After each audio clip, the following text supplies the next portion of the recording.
for the audience that does not know you, Muslims and non-Muslims, tell us a bit about yourself, what you do, and how did you get here? Bismillah. My name is Alshareef. I basically grew up in Canada, born and raised in Canada. I started an institute after graduating from overseas, started an institute called the Maghreb Institute. We do seminars all across North America, Canada, and the US.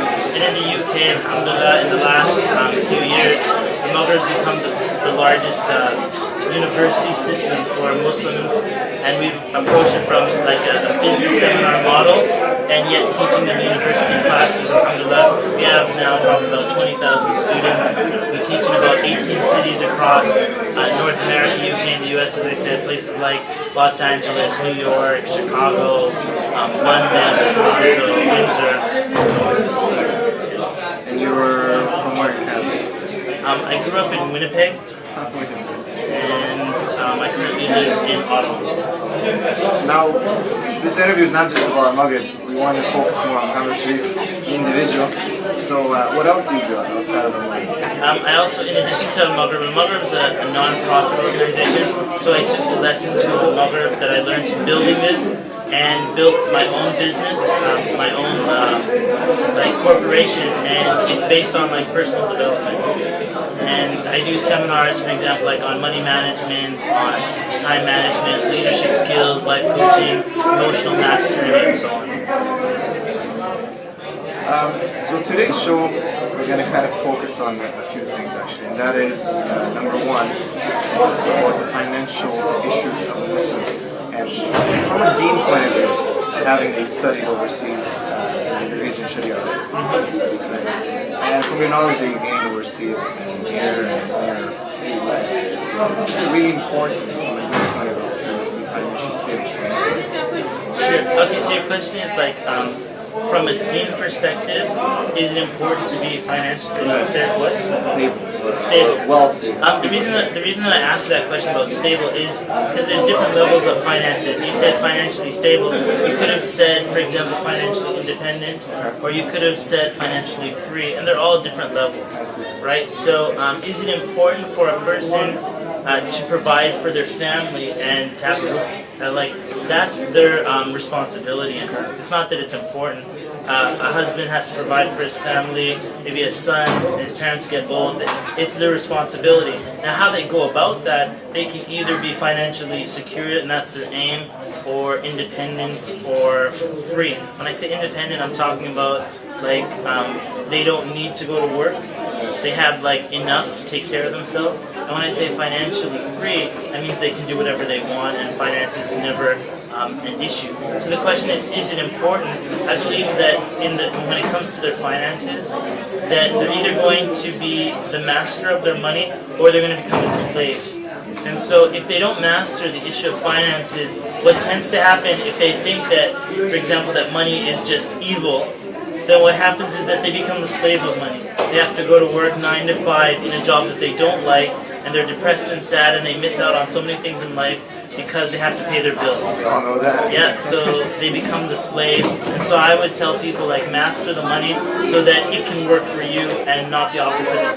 So basically, that's what I was trying to say. If in terms of from the Sharia point of view, maybe if I can rephrase that question, is it allowed to be rich? To be extremely wealthy, right?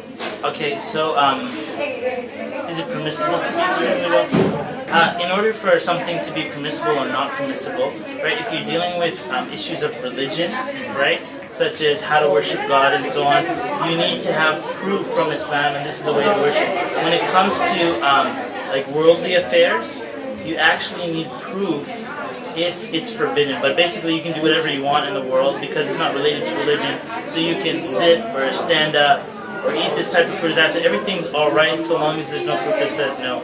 So if someone said it's not permissible to be extremely wealthy, what they would need to do is bring proof in the religion that says, you know what, in Islam, this Quranic verse says, don't make money.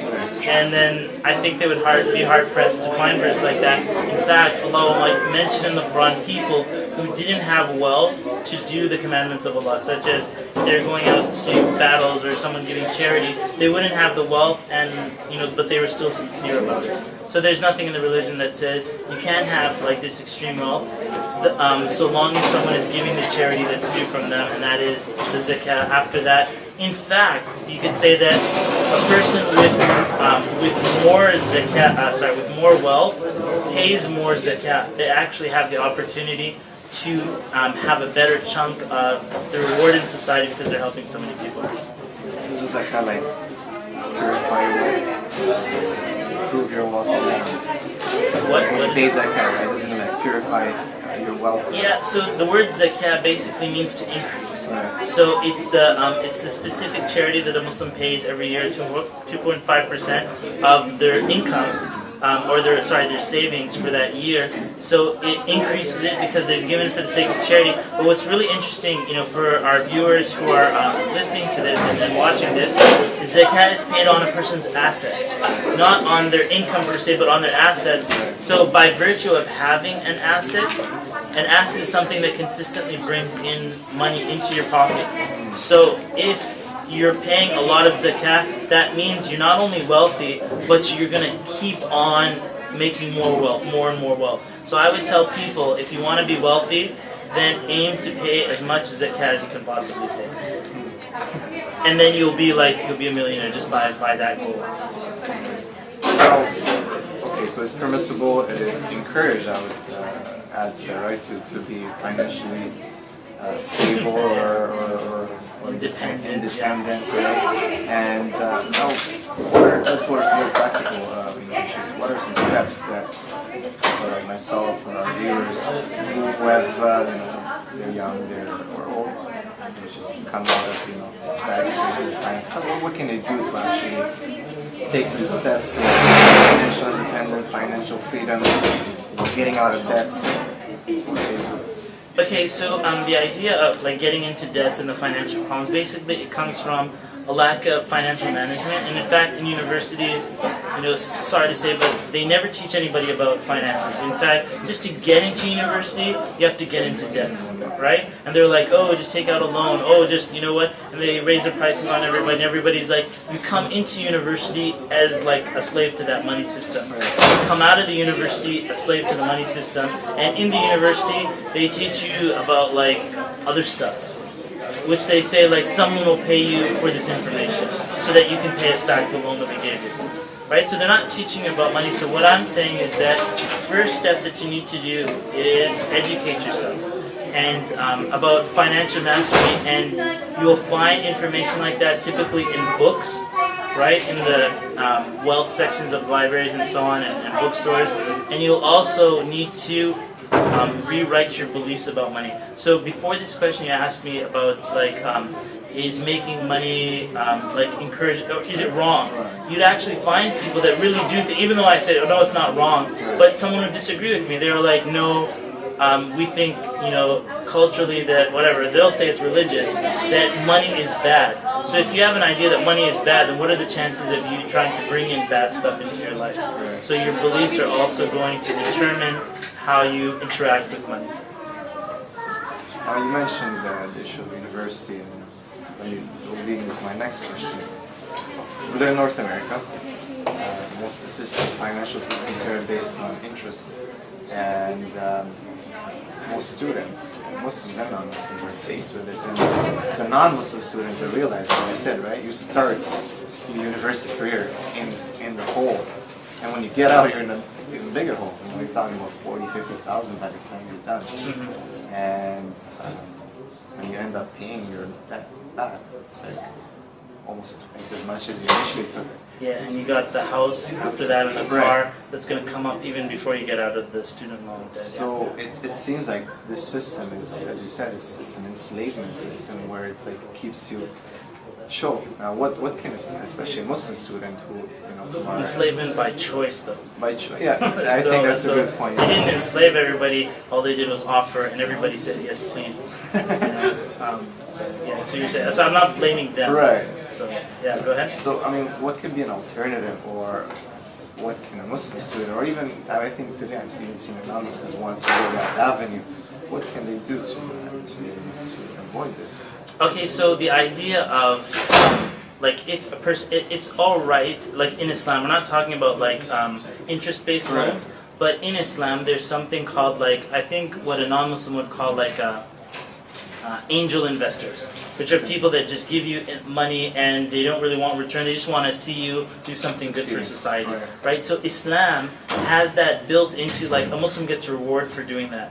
It's just called in Islam it's called qard hasan, which is a goodly loan, meaning that if you're in university and I said, you know what, I want to get return from Allah, I want Allah to bless my wealth, I'd say, how much do you need? You'd say, well, my semester, I have to pay $5,000 for my semester, $10,000. I'm like, here's $5,000 for your semester, and in 1 year or whenever you're able to write a contract, and like you give me that money back. Right. And I found actually, my whole company started from I was investing in the stock market and it crashed, and I was looking for some good companies and I couldn't find any. I was looking for a stock that promised like some amazing return, and then someone came to me and said, I need like a loan, and then I said, I found my stock. And so I gave him this money, and I swear, like this money's been paid back to me like hundreds of times. By Allah, just the business that I started after that, when I gave him the money, I went into the hole. And I said, you know what, I teach people how to get out of the hole, so let me do it. Within 1 month, I made $10,000. And then from there, the lessons that I learned in that process have just been, going up and up.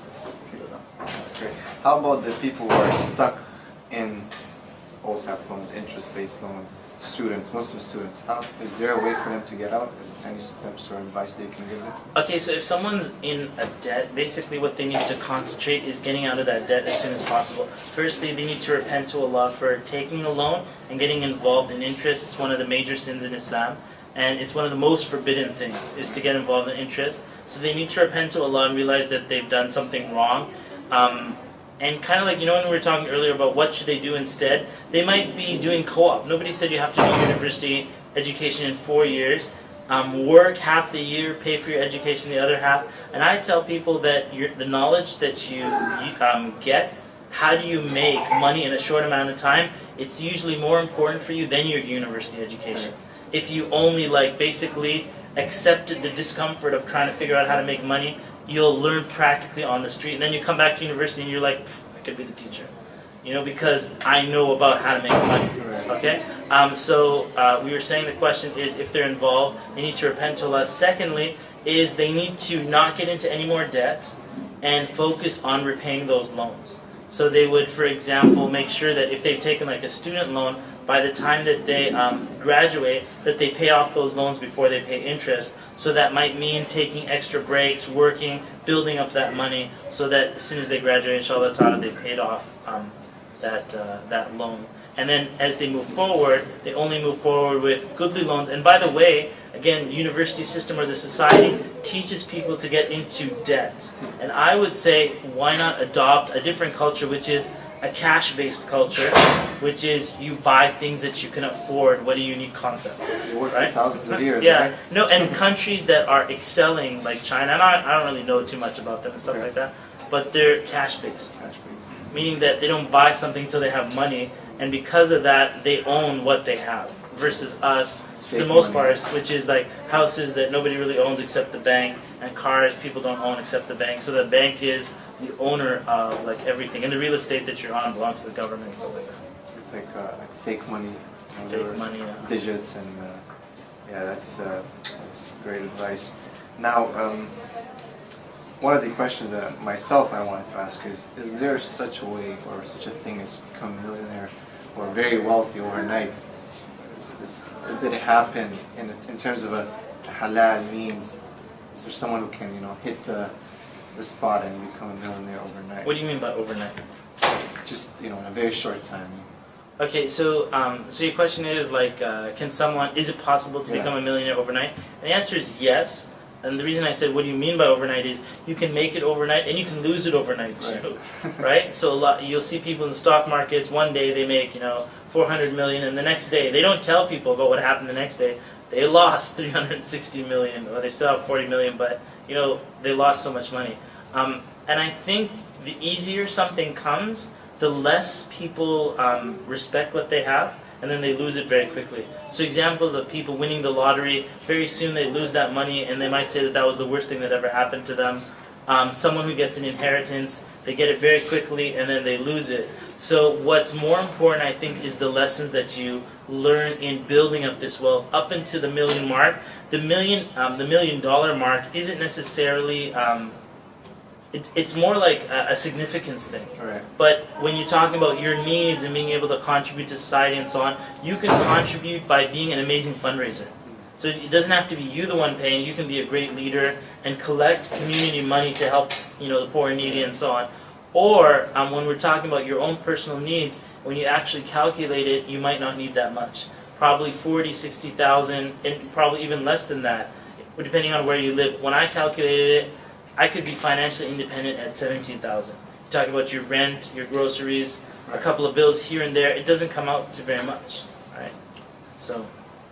You just talked about the stock market a few times. Is it permissible for a Muslim to invest, and if so, what are the avenues of doing stock market investing? With regards to the stock market, it definitely, for a Muslim to be like an individual investor, right. I used to invest in the stock, and I came to the conclusion by experience that there's so many forbidden things involved with it. And these companies are not like Muslim companies. Right. They deal in interest, and they have debts, and they, so the money that you're dealing with, some of it is permissible and some of it is not permissible, and yet it's all mixed together, and so you don't really know which part of your money is permissible, one isn't. So I came to the conclusion that if you invest on your own just like that, your money is mixed with forbidden money. And you're not really going to be blessed with money like that, with it mixed. There are some Muslim stock market companies, like mutual funds and so on, and some of them are really good. And I would tell people, if this is the investment vehicle that you want to go through, mutual funds, then do it with someone who knows all the Islamic rulings. Just like if you're going to eat meat, slaughtered properly, go to someone who knows how to do it. Same thing with the stock market. Go to someone who knows all the different rulings and let them be in charge of your money, inshallah. Okay, so let's say someone wants to start investing or doing some business, and given the fact that we're in a non-Muslim environment, most of the things are not permissible. How can someone get the knowledge of how to, what to do, what choice to make, what's permissible, what's not permissible? Because there's a difference between Sharia and Islamic person. It's easy to sometimes identify. Now today there's new issues, so you need some more knowledge to be able to extrapolate and compare and be able to deduce those rulings. How can someone be able to access such knowledge? Sure. Okay, so you were talking about investing, and I think something more important than the investing, a lot of people are in the negative, right? They're in debt. Right. So they don't really need to focus on investing. They need to focus on getting out of debt. So as they say, you shouldn't invest before you pay debt. Because they're saying, how do we invest? Even the question is the wrong question. Because if the credit card is taking 20% from their money, then if they invest, let's say they make 5%. You make more money just by paying off your debt, straight out. You got $1,000, just take it straight to your debt. There's more return on it, right? So the first step before even thinking about investing is getting out of debt. Once a person gets out of debt, now you want to think about money building, money creation, right? And money savings, like how to save on taxes and so on and so forth. And that's where I really like to focus with people is getting their beliefs straight and then building up wealth, right? And then once they build up wealth, there's this idea of, let's invest for the future and so on. And, what are you investing for the future for? And usually they'll say, well, retirement. And that's only going to be let's say, for some people, they might not even reach there. Other people might be 3 years, 5 years. Maybe it's going to be 10 years, maybe longer, something like that. But why would you live your whole life and miss out on all your younger years because you want to have some money in those olden days? Right. And if you live a frugal life in your younger years, believe me, when you get older, what are you going to buy when you're old?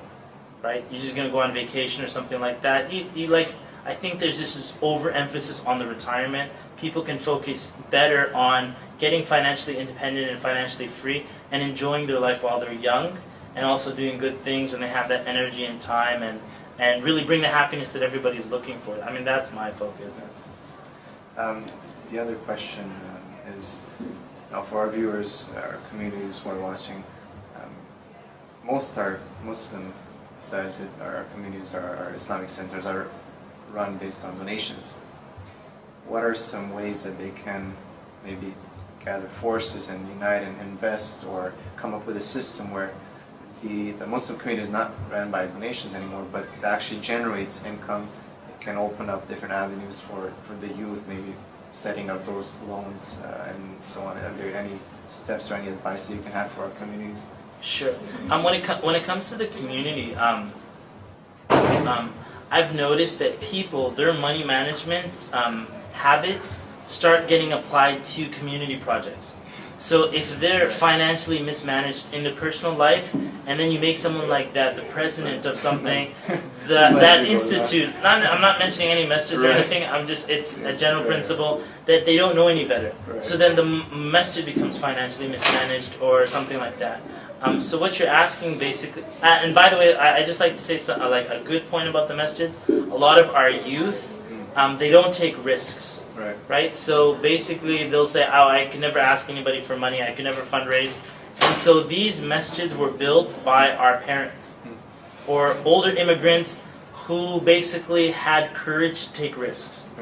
And then they would fundraise, and now they took care of it. Our generation doesn't take risks like that, so you'll notice that the building of masjid has kind of declined, right? Because now you've got these, no risk takers. Basically, everybody's in debt and just figuring out how to live for their lives. So I give lots of props and respect to those parents, and I wish we could learn some lessons from them and add some of the lessons that we've learned. So actually, back to your question about, is it important for a Muslim to be financially independent or free? The lessons that a Muslim would learn to be financially independent, he'll then take it to the masjid and take it to all the Islamic activities, and all of those activities will also become financially free, financially independent, because it's the same person, right? If they did it for this part of their personal life, they can do it for the community as well. So one of the things that a community would look at is building a waqf. So if they get, donation money, like here's 100,000, 300,000, $1 million, instead of just giving it to taxes or giving it to something and paying something off, they could put it into an investment, a business. But now I've been talking about businesses. Most people don't get involved in these things, and then if they were going to put that money into a business, they would probably mismanage it, and the business would go down, and they're not even familiar with that. So you need proper money managers even to do that, because when you do an investment, everybody thinks if you put in an investment, it's just going to go up, and that's just wishful thinking. A halal investment can go up or down, so you need intelligent, financial people to manage that. And if they are financially strong and the money's going up, inshallah ta'ala, then the community can start, instead of always looking for donations, they can give from kind of like the reservoir of money. And alhamdulillah, I know of people, wealthy people, they are intelligent like that, and instead of just donating all the time to the masjids, you might see them holding back and putting their money into waqfs, that soon in the future, inshallah ta'ala, they'll start to give out from a reservoir of money rather than just from their personal pocketbook. Alhamdulillah, we have people like that. Jazakallah khair for your time. Is there anything else that you'd like to add, maybe, or tell our audience on the same topic, or anything else? Back to the question that you said about can someone become a millionaire overnight? And I would say actually they could, but you were just talking about the wealth aspect. Right? But everybody assumes that if they're a millionaire, that then they will be happy. Right. And usually the person's not happy at that point. So you're saying, can someone become a millionaire? If you take what you're talking about, you're saying, can a person be content like a millionaire and have the same blessings that a millionaire could have? I would say you can have more than that, and it comes from being thankful to Allah. So if you woke up in the morning and you thanked Allah for the food that you have, thanked Allah for the shelter, thanked Allah for the security that you're in, truly, and you worshipped Allah, you would be happy. I would say you'd be more happier than a millionaire. And in that sense, I would say, yes, you can be a millionaire. Once you start turning your heart to Allah and being thankful for Allah, that contentment and happiness just comes sweeping down on you, and it's worth more than digits on a computer screen. Jazakallah khair.